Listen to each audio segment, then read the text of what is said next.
tous quelque chose en nous de Tennessee.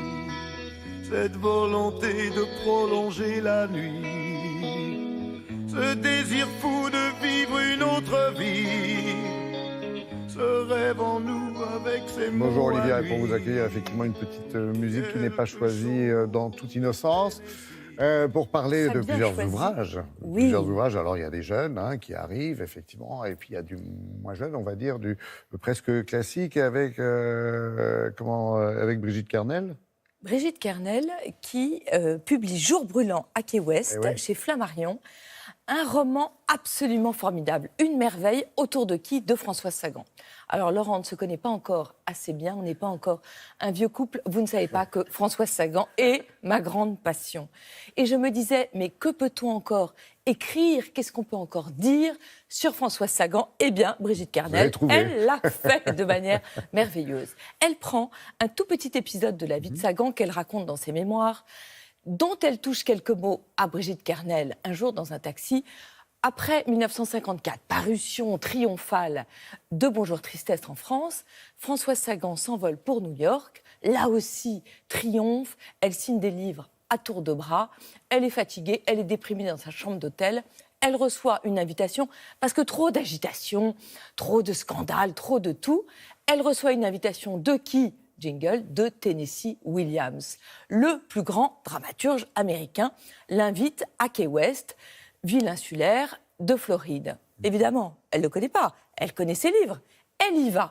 Et là, elle arrive, c'est absolument extraordinaire. Vous avez Tennessee Williams, monstre sacré, qui derrière un abord assez alcoolisé souvent, très fantaisiste et très joyeux, D'après la légende. cache une sorte de nature assez mélancolique. Et puis, il chasse ses démons en permanence. Ouais. Face à lui, et Brigitte Kernel, elle raconte des scènes dingues. Dans la salle à manger, vous avez 2 machines à écrire, 2 Baby Hermès. Vous avez Carson McCullers. Carson McCullers, génie également.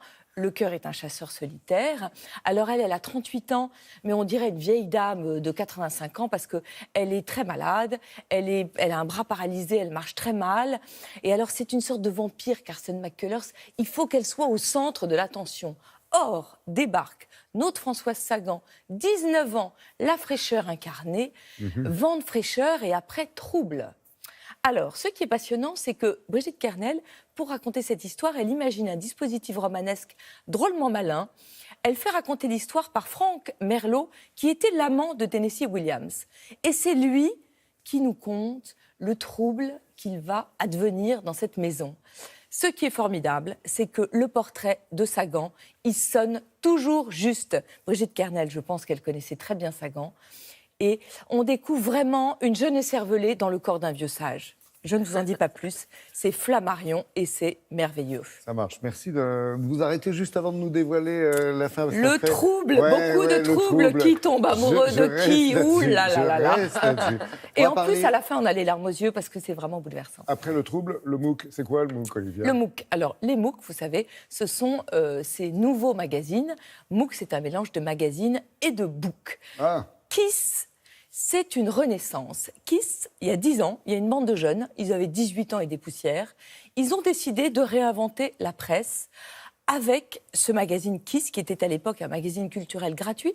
Ils se sont posé la question, comment est-ce qu'on peut parler de culture aux jeunes?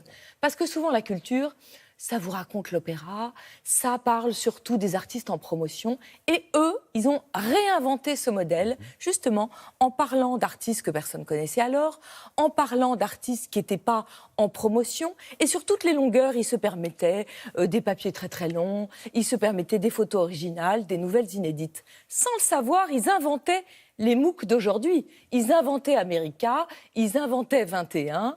Et d'ailleurs, il y a dans ce numéro une très très bonne, je trouve, enquête sur la presse papier aujourd'hui. Et puis, il y a aussi les jeunes qui ont grandi avec Kiss, comme par exemple les musiciens du label Cracky Records.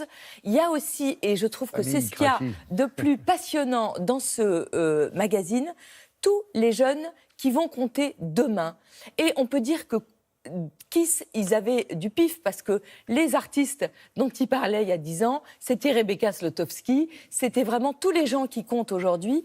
Et donc là, je vous conseille d'aller voir tous les gens qui font de la musique, qui font de l'art, parce qu'on a vraiment un panorama de ce qui est moderne aujourd'hui. La maquette est sublime, c'est vraiment enthousiasmant. Ça se trouve dans des librairies spécialisées, la librairie du Palais de Tokyo, chez Arthazar, chez OFR, mais aussi sur Internet. Vous tapez Kiss Magazine et vous achetez ce MOOC, c'est essentiel. Qui savait du pif? Merci, c'est l'info du jour. Merci Olivia, merci Anna, merci.